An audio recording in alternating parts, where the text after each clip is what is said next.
Bienvenidos, queridos telespectadores, una semana más a nuestro paseo por esa Huelva desaparecida físicamente, pero como tanto me gusta decir, muy viva en el recuerdo de los que la disfrutamos y la conocimos y en la curiosidad de los que quieren conocerla. Enseñársela es el objetivo principal de estas caras de Huelva.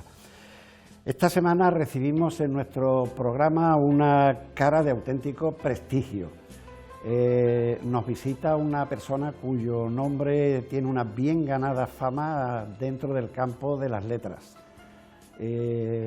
Novelista, poeta, crítico literario. Es un honor y un placer volver a recibir en las caras de Huelva a mi querido amigo Juan Cobo Wilkins. Juan, bienvenido. Muchísimas gracias. Parece mentira, pero hace más de 5 años que estuviste aquí. Sí, Juan. Me lo comentabas ahora un momento antes del inicio del programa y me he sorprendido muchísimo. Hubiera creído que hacían la mitad o 2 años y medio, pero bueno, iremos como Lorca, sí que pasen 5 años.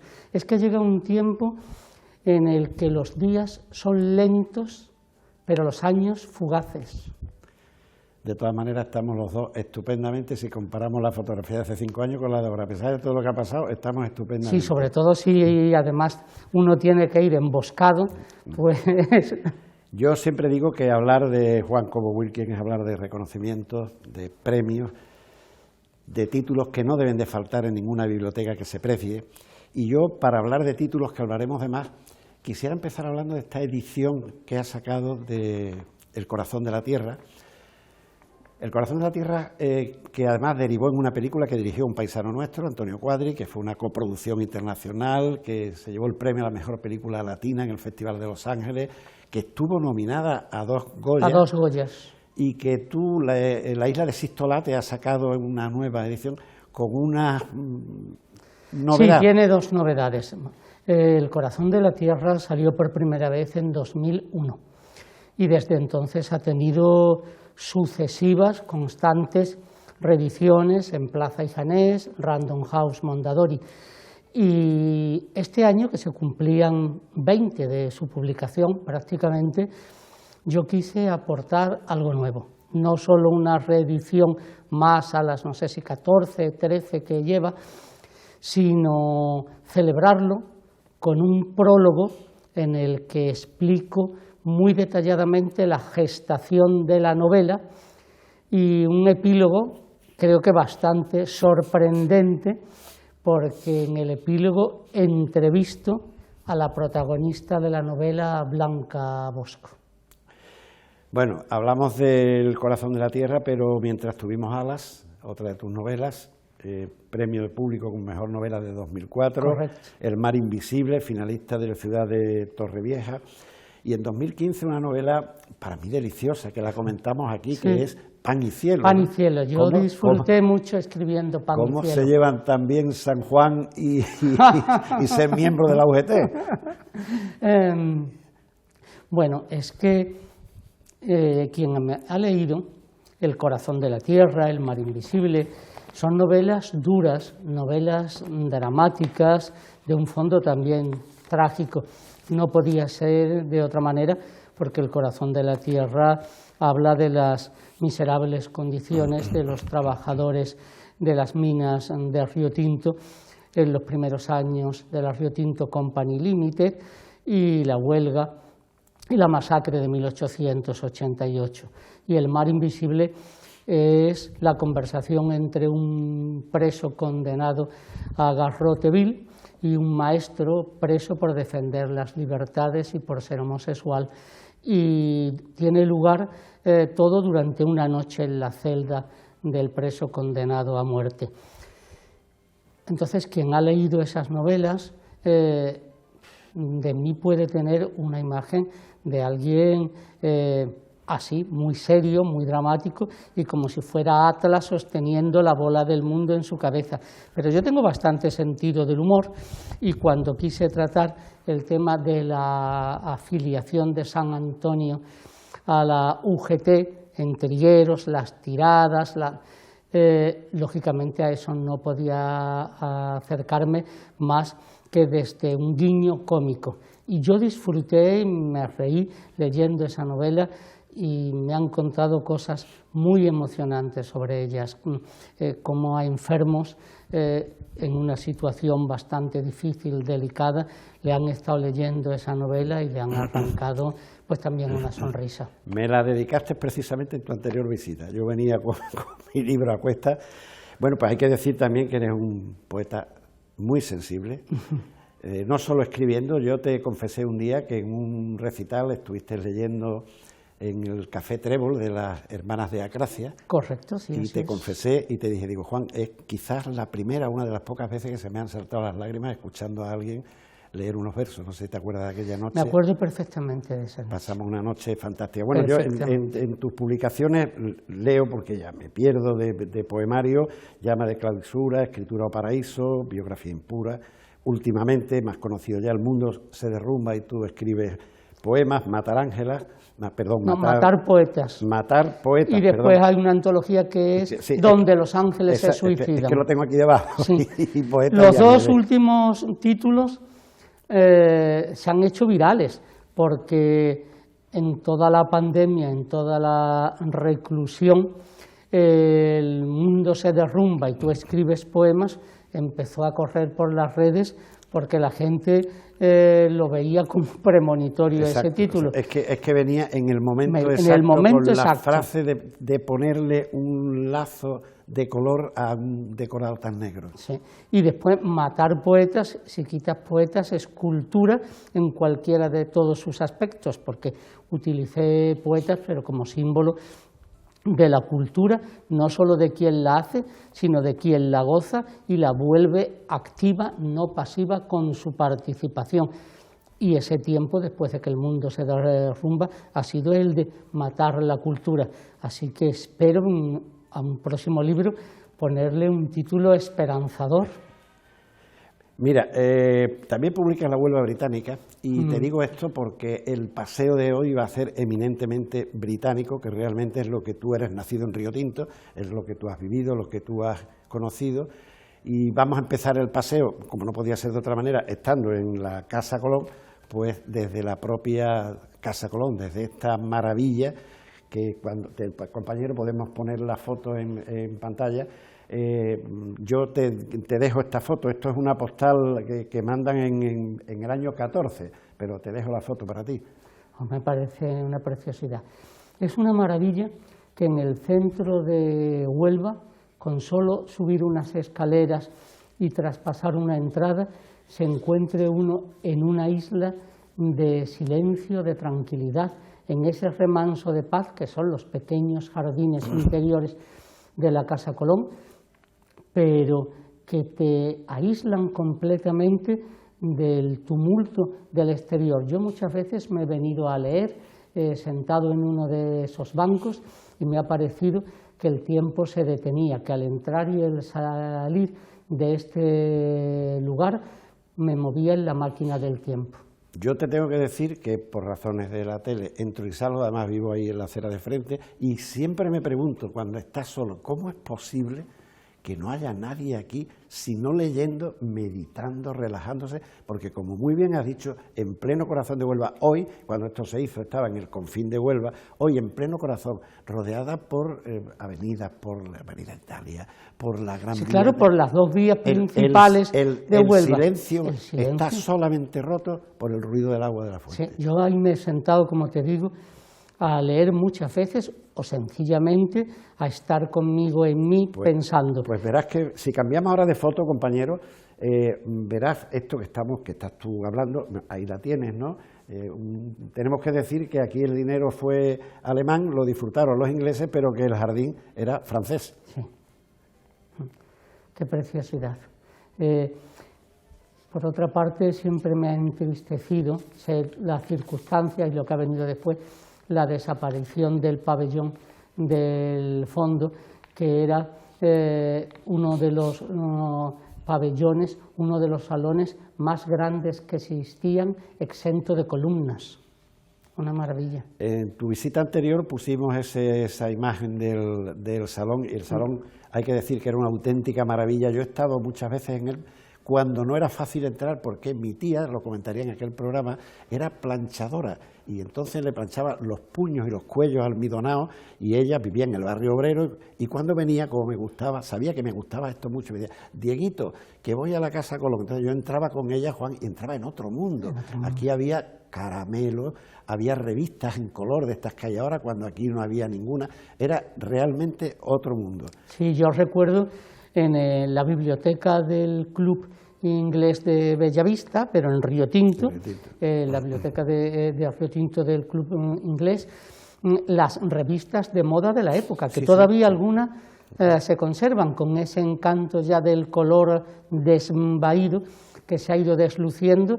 Claro, recibían las revistas de moda de lo que se llevaba en Londres, y en realidad eran como un salto no solo en el tiempo ahora el que hacemos, sino una frontera divisoria y en muchos casos, o en muchos casos hiriente, entre una realidad y otra, porque me imagino que solo de la Casa Colón al Brasil, que estaba aquí al lado, es que no había más que dar 20 pasos y te encontrabas con una corrala andaluza, con un Brasil, y aquí te encontrabas con los pantalones de franela y el tenis. Yo tengo en mi casa todavía el recuerdo, las señoras inglesas cuando se marchaban hacían un mercadillo y vendían cosas que tenían. Entonces en mi casa, mi madre, por esta vinculación, pues en mi casa hay cofres, espejos de mano, o sea, cosas que hoy ya prácticamente no existen y que de mi madre las tengo yo. O sea, que yo ahora mismo en mi casa tengo bastantes objetos que mi madre le compraba a las señoras inglesas cuando se marchaban. Bueno, pues mira, vamos sin salir de territorio británico, como digo yo, aquí tenemos la entrada al barrio obrero, barrio Reina Victoria, pero más popularmente conocido como Obrero, construido en 1916. Hablemos de dos arquitectos, José María Pérez Carasa y Gonzalo Aguado, aunque luego Morgan, el británico Morgan, le puso un toque final en una ampliación. Y, ¿qué te dice el barrio obrero, Juan? Pues mira, voy a traer la foto a la actualidad, a algo que ha sucedido no hace mucho tiempo, semanas nada más, y francamente me ha alegrado. Había a la entrada en los últimos y durante bastantes años un kiosco que rompía por completo la estética, que ya a su vez está bastante rota, del propio barrio obrero. Pero la entrada al barrio obrero, al barrio Reina Victoria, desde esta parte con las escalinatas que se ve tan majestuosa, a mí me la estropeaba por completo ese kiosco se ha llevado años de hamburguesas, y por fin lo han quitado. Pero junto con eso, pues también tengo que lamentar que se hiciera, no sé para qué en su momento, porque prácticamente nunca se utilizó, en otra de las entradas del barrio obrero, un mamotreto que parecía iba a ser destinado a pequeña oficina de turismo. Ha estado, yo no lo he visto jamás abierto como oficina de turismo, no digo que en algún momento no haya funcionado, pero nunca yo lo he visto funcionando como oficina de turismo. Y ahora vuelve a ser también pues un negocio, otra hamburguesería.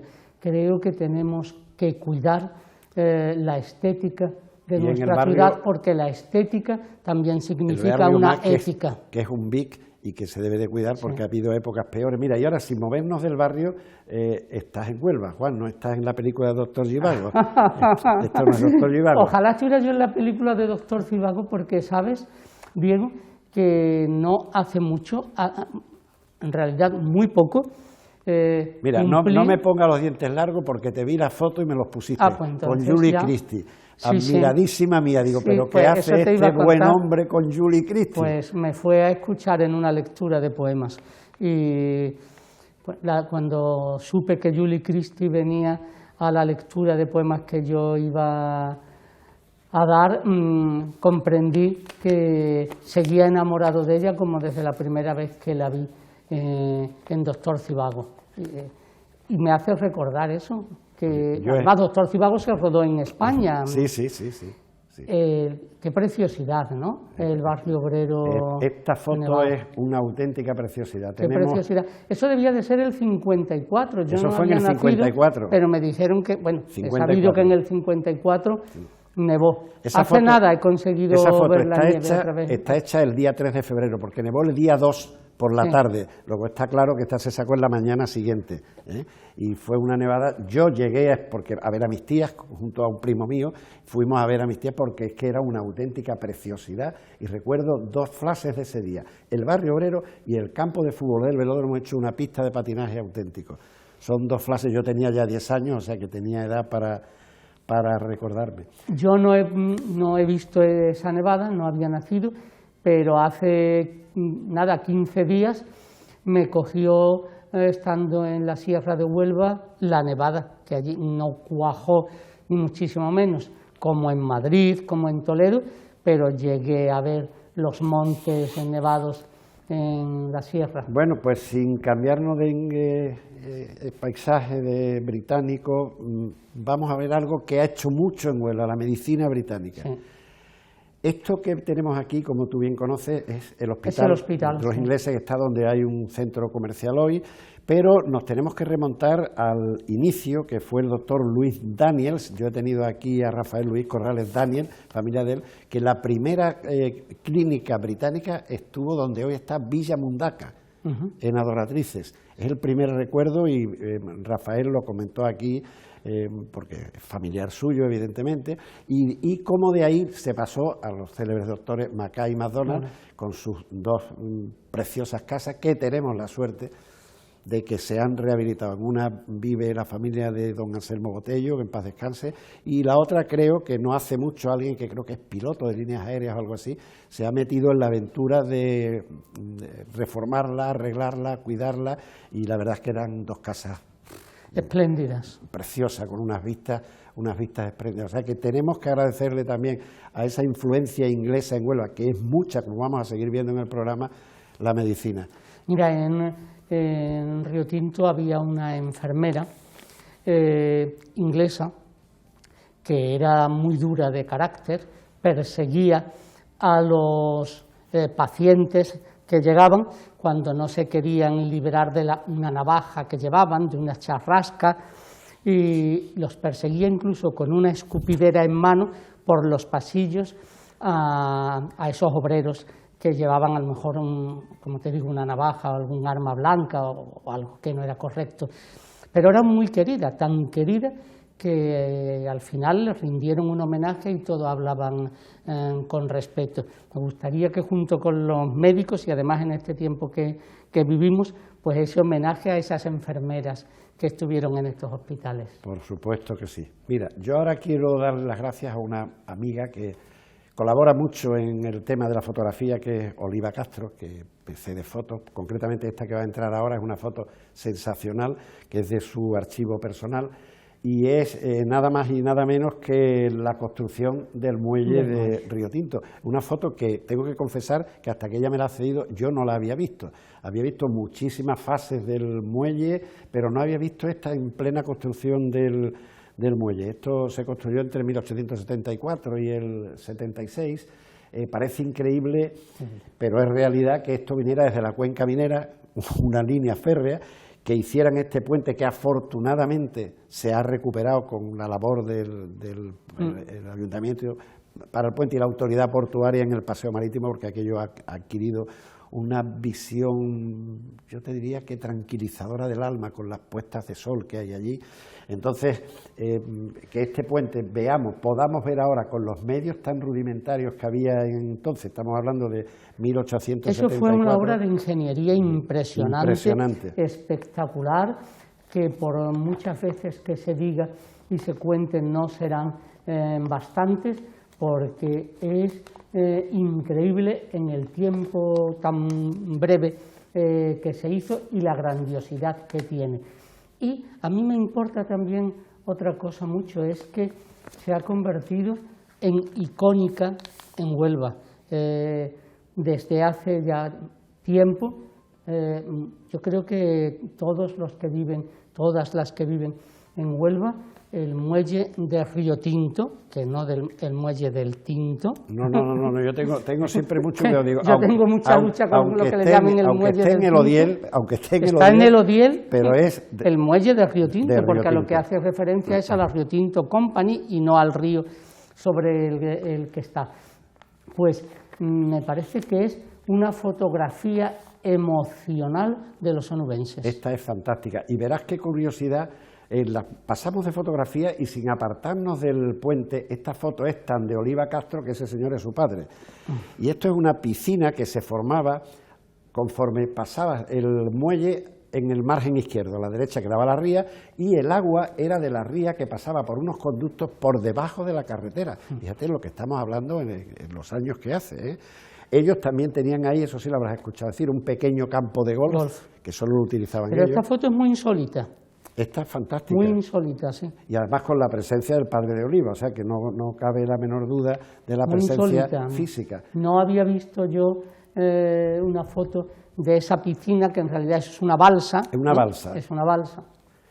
Yo sí la conocí, cuando pasábamos los chiquillos para la Fuente de las Naciones, que afortunadamente... Que afortunadamente sé que se recupera y también gracias a tu esfuerzo. Se recupera afortunadamente. ¿Y para cuándo crees tú que pues podremos...? Mira, ya se ha hecho la presentación a la prensa, era muy reducido por motivo del coronavirus, solo estaban los arquitectos, estaba Pilar como presidenta del puerto, estaba el director del puerto, estaba Peña, el ingeniero del puerto, y estaba yo. Faltaba Francis, que también tendría que haber venido, porque es otro de los padres de la idea, pero tenía clase aquel día y no pudo. Entonces ya las maquetas, el sitio donde va, en el paseo marítimo. Al final del paseo marítimo, imagino, en un llano que hay allí. Sí, porque era inviable hacerlo a la izquierda, porque antes a la izquierda... No, ya no tiene sentido. No tiene ningún sentido. Tiene sentido. Y va a quedar preciosa. A mí me parece muy enriquecedor dotar a Huelva de esos iconos emocionales,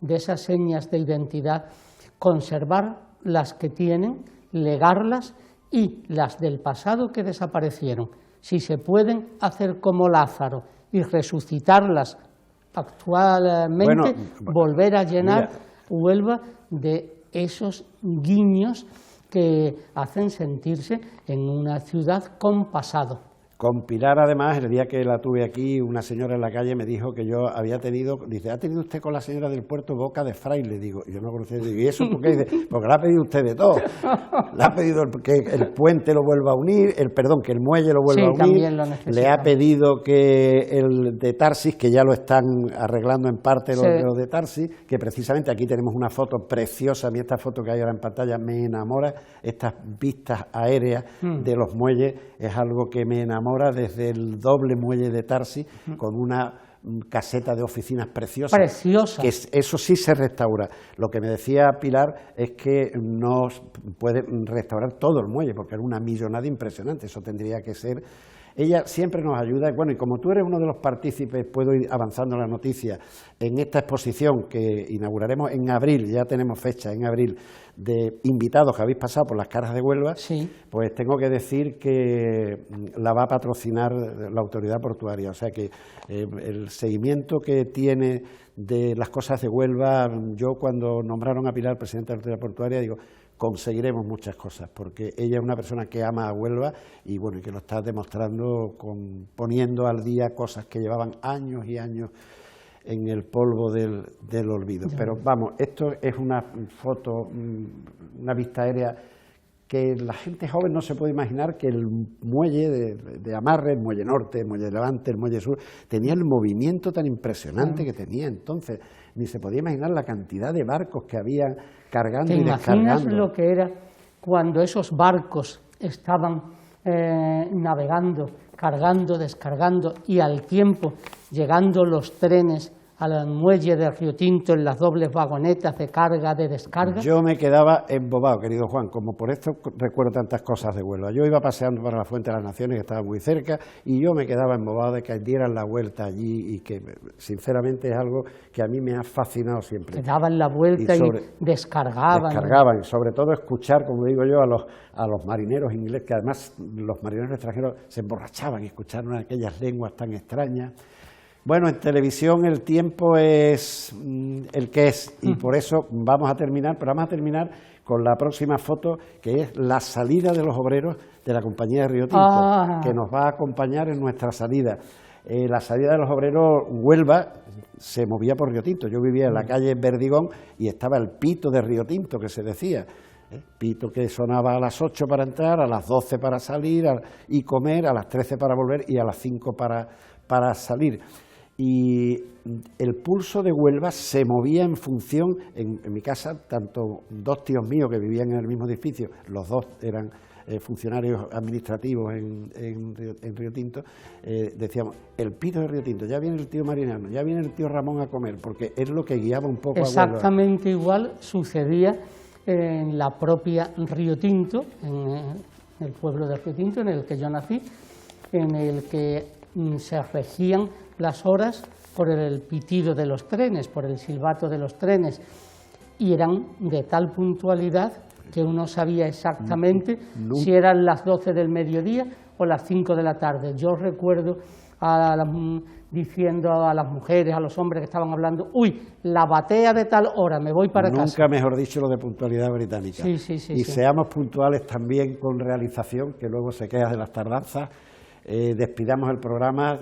Juan, te agradezco mucho que hayas venido, eres una persona que enriquece, que le das prestigio al programa y yo te agradezco que tú busques, siempre que te lo pido, busques un hueco para estar aquí con nosotros. Muchísimas gracias, es un placer. Y ya sabes, en abril tenemos inauguración de exposición, que además la foto sale perfecto. Paco Gil, que es un grandísimo fotógrafo, y ha hecho unas estupendas fotos. Juan, muchísimas gracias por tu presencia y hasta siempre. Un placer. Y a todos ustedes, queridos telespectadores, espero que les haya resultado especialmente atractiva esta imagen que ha britanizado Huelva, y quién mejor para hablar de la colonia británica en Huelva que el gran escritor Juan Cobo Wilkins. A todos ustedes que sean muy felices y que el fin de semana sean, les repito, especialmente muy felices.